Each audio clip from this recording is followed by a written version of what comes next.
obviously, JuJu Smith-Schuster. I believe this would have been on Wednesday. It was either a Tuesday or Wednesday time frame.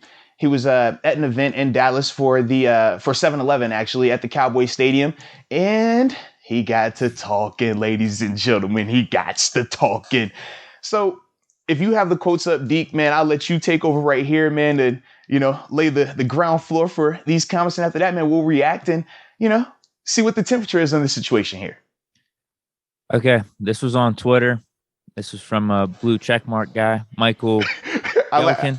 I like how we got to identify him like that. A blue checkmark guy. Not just any guy. It's a blue checkmark. I don't think he's lying. That's all. His profile pic, he's in a shirt and a tie. I don't think he's making this up. Although we can't find the video. We can't find the video of this. Am I wrong? I know. I don't, but they probably won't have the video just yet though, depending on 7-Eleven, the commercial and stuff. Dude, I went on YouTube though. Did you see the commercial? Interview. They have a little interview. It's just with Dak, though. It's like 4 or 5 minutes. JuJu says something, but I think he was talking about Tom Brady's retirement. I don't remember him saying anything like this. Okay.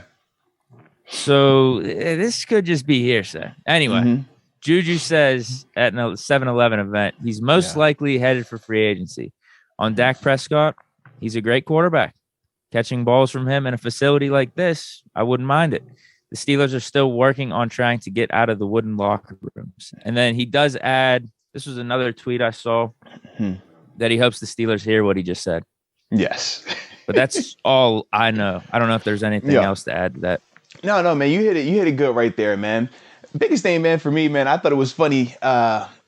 Obviously, you have to worry about the tampering stuff, and that was what Dak was talking about as well. But in terms of JuJu leaning more towards testing the free agency market, this is just new information. That's all. In the sense of when we first talked about JuJu earlier this offseason, hey, would you re-sign him? Would you not re-sign him? That conversation we had, we also didn't know what his mindset was in terms of would he be looking to come back and stay, or would he be looking to see what the open market has for him and to see could he get more money out there?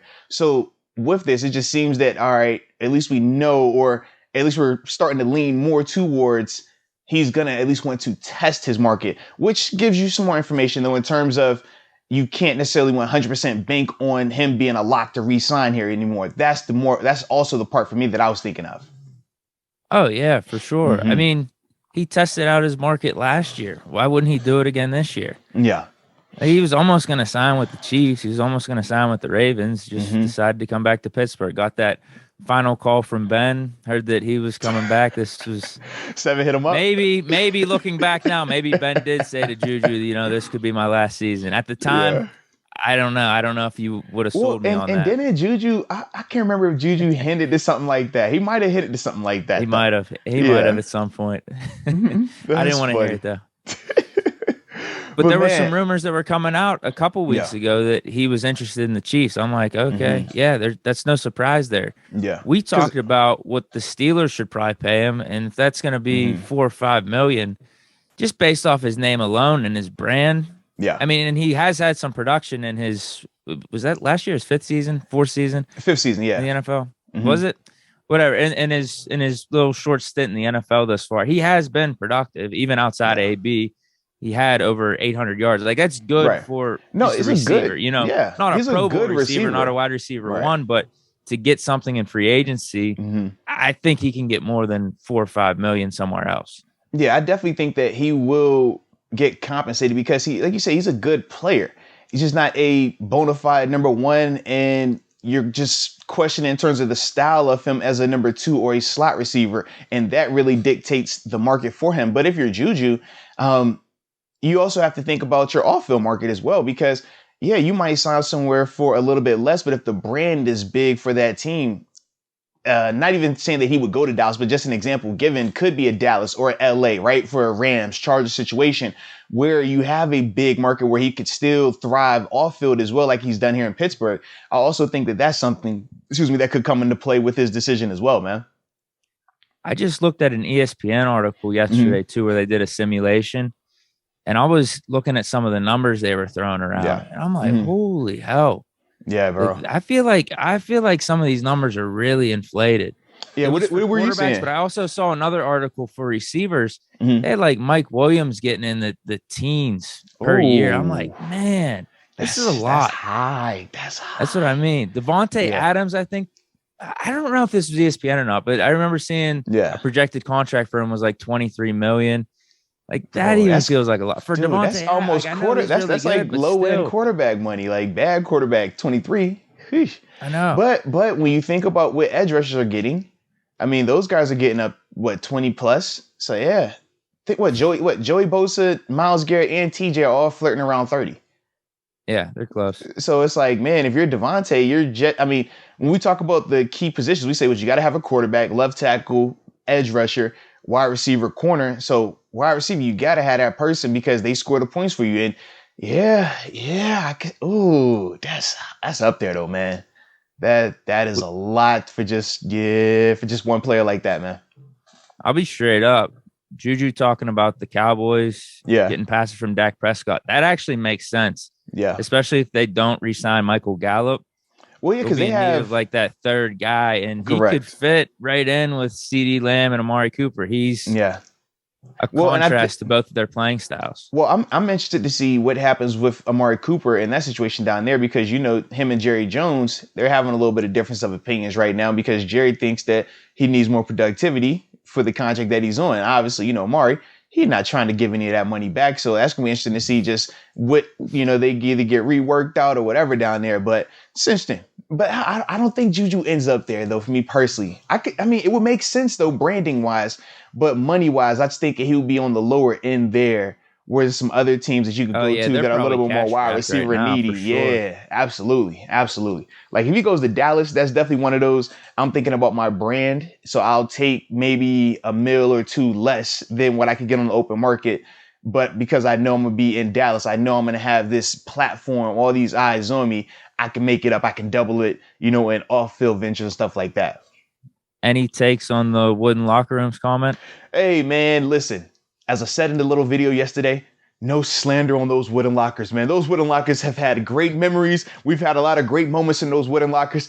I was here before the wooden lockers even had outlets. So as you can see, I'm very happy about the outlets that are now in these wooden lockers. We even got a USB port. Yes, ballin', baby, ballin'.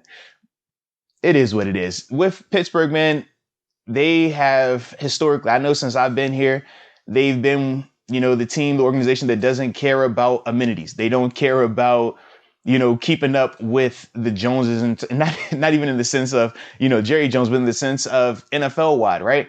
A lot of teams have started to upgrade their facilities because they're realizing that even through free agency, it's not always about the dollar amount. Guys got to actually want to live there. They got to actually want to show up to work every day. They got to actually want to feel like they have all the resources available to them. And for the longest time, the Steelers, they could overcome that because it was just simply our brand of football sells itself. We win championships. We have deep playoff runs. And that for a while was the big driving force. I know for me, I didn't care about leaving Buffalo where they had just renovated and upgraded everything there to this like state-of-the-art facility. It was like, man, these guys down here play football. I didn't care that even in training camp in Buffalo or Arizona and other places, you have suites for your families. You have these different amenities allotted to your players and stuff like that. Whereas in Pittsburgh, it's like, nah, man, family, friends, I don't care. All y'all standing right there on the sideline, no seats in the mud. And you're like, dang. But because the brand of football was so good, it didn't matter. Whereas now, as this thing starts to get further away from that, we're talking about, man, last time we had a championship appearance, last time we had an AFC championship game appearance, last time we won a Super Bowl, things like that. The further you get away, things like that do come up a little bit more, in terms of, all right, well, if the football part isn't great, well, what else can you give to me, Like, that's the other part of it. But at the end of the day, man, as long as the Steelers get back to winning the way they're supposed to be winning, none of that really will matter. Yeah, not trying to be an idiot here. What's the alternative to wooden locker rooms then? What is it? The like the cage style? Yeah, you have the cage style. You have cage style. You just have more modern like materials. You know what I mean? It's almost in the sense of like you see an old school brick house. It's like, oh man, what could you use outside of brick? Well, it's like, yeah, you got other alternatives, but brick is like that was the classic feel for so long. So it's like it's cool. It serves a purpose, but at the same time, when you go see a new house with like stucco on the outside or a different type of siding and paneling and stuff, you're like, you know what? I think I like that house a little bit better. That's the only thing, man. But I honestly kind of want to check it out right now because I have yeah, no clue what even to compare it to. So hold yeah, on, let me look up Dallas Cowboy locker room. yeah. And you have to remember also for the Steelers, the locker rooms that he's talking about and that I'm talking about are at the practice facility because at Heinz Field, you're only over there once a week for the actual game. So yeah, look at the practice facility ones. But I don't even know if they would have pictures of them. They should, but I mean, if you go on any of the player social media and stuff like that, any videos that they post It from inside the says locker room, yeah. that new Dallas Cowboy facility. Is that the one you're talking about? Then Yeah. it's not. It's not the one at the stadium. No. It was at their practice facility. Yeah, it says facility in the Yeah. caption, so hmm it looks pretty nice. It Yeah. looks doesn't look bad. hmm I'm being straight up. It almost looks like there's wood on them or next to it. Mm. I don't know. Nah. I don't know if it's a faux wood or whatnot, but that's something I just wouldn't really think of mattering that much, to be honest with you. Well, you have to think about this. If your workspace every single day was a desk and your desk had a uncomfortable chair and your desk had plastic instead of authentic wood on the top and it would peel at the edges of it, if it had an odor with it, you would have an issue if you showed up to that every single day, correct? So your locker is essentially your work desk. It's essentially your workspace. So the same way we come in here and we record, the same way you get in a car. Imagine if something in there was just not to the varsity standard. You're going to take a little bit more exception to it because you deal with it every day. Whereas a person that doesn't deal with it every day, you minimize it. It's like, oh, it ain't that serious. But for the people that got to deal with it every day, it's like, yeah, which is why JuJu brought it up. Now, what's the thing with the lockers? Is space No, it's more. It's, no, I would think it's more space so. is the most important factor. No, I mean, you it's sit it's at your locker it's an too, right? amenity thing. Yeah, it's an amenity thing though. You think about this. A hotel room is the same, right? Whether it's a Motel 6 or you're staying at the Fountain Blue in Miami. It's all a bed, it's lights. You know, you shut your door, you go to sleep. But the amenities are very different. Your experience sleeping at Fountain Blue compared to sleeping at the Motel 6 going to be night and day. Even though in all theory, it's just what? Oh, it's just a bed. It's just a door. Just a light. You just turn it on and off. But it's night and day in terms of the difference. So with the locker situation, think that exact same thing. You don't got to, it's not overcomplicated. It's quality of life. Which one would you rather stay in when we go to some of these places on the road? You want to stay in some of these Motel 6s or you want to stay where we've been staying at? You know what I mean? Bro, you know I'm low maintenance, dude. I'm telling you, the one time, oh my God. We went up to that golf trip. Yeah.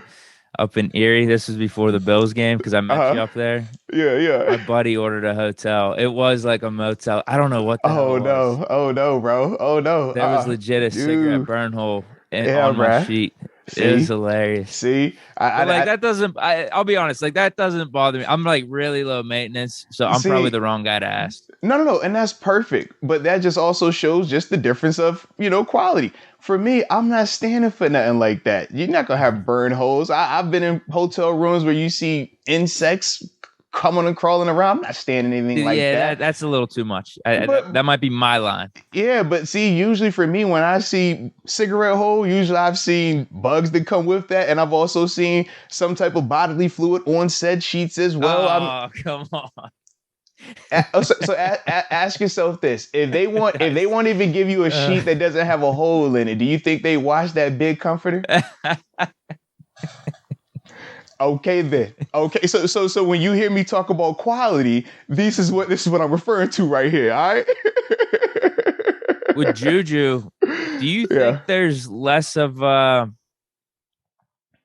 do I want to phrase this? The fans aren't pushing as much for JuJu to come back this year compared to last year. You getting that vibe too?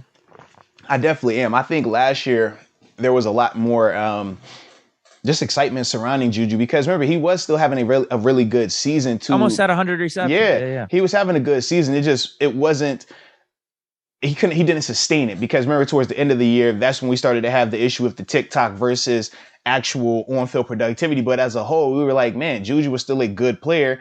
And it was more so, are they going to try to run it back with Ben or does, he leave to go to to a better situation potentially? So I do feel like people still wanted him because we saw what he could bring. Whereas this year, you think about how the offense looked as a whole. You think about how he looked in the offense. with Matt Canada and how we really didn't feel like, yo, he just exploded in this offense and was a game record Yeah, and it was things like limited. that. It was only It like was what, 5 or limited. 6 games. Yeah. So I feel like part of it is you forget the productivity because it's been over a year in terms of like the really good season versus last season. Then you also just have that sour taste of, man, he's a part of the Ben Roethlisberger time frame, right? So, man, we saw what he looked like without AB. We don't like that. We feel like his best quarterback was Ben. Ben's retired.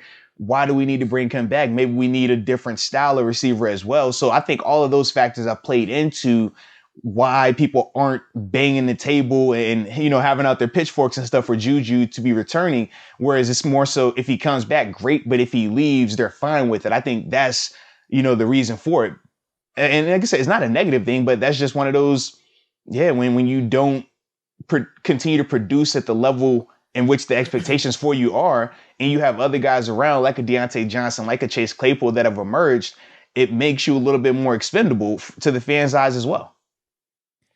I even remember for myself, I mean, my main thing was I wanted Ben back, but I know I was excited at the thought of JuJu coming back too, because a lot of what I was thinking was just like, let's run it back. I think this team deserves another chance. Yeah. Now, I knew from one standpoint, I didn't think it was the most smart thing to bring JuJu back, depending on the contract, because we thought it was going to be double digits at certain points in the offseason. Because I didn't think that was the smartest thing. Yeah, because at times with his deal, there were some offers that would have ballooned it to double digits, but they were more incentive based. Whereas with the Steelers deal, it was just more true money without the incentives.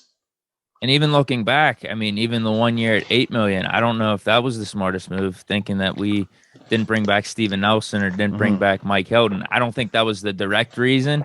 Yeah. But when it all played out, you're like, oh, we could have used that $8 million elsewhere. Yeah, without a doubt, man. And a lot of people are talking about that now after seeing Mike Hilton play good. And Steven Nelson had a pretty good season for the Eagles, Yeah, he too. did. He definitely did, man. Definitely did. JuJu, he wasn't on the field. I mean, that's fluky stuff, getting injured like that. But even in the games that he did play, the Chiefs game, he came back, what do you have, like 20 or 30 yards? And then the first 5 games of the season, I think he only had like 150 total. So that's not that good of an average on a per-game basis. Yeah, it was a down year for him, man. Definitely was. So right now, yeah, I would like JuJu back. I'm like, me personally, I don't have the same vibe that I had last year, though, in terms of excitement or even like pushing forward or hearing some of the rumors where it's like, oh, JuJu's talking about coming back. What's the possibility? Right. I'd be like, I'd get excited. Right now, it's like I don't have that big of a feeling one way or another. Yeah, man, that's just a product of the productivity going down, man. But interesting though.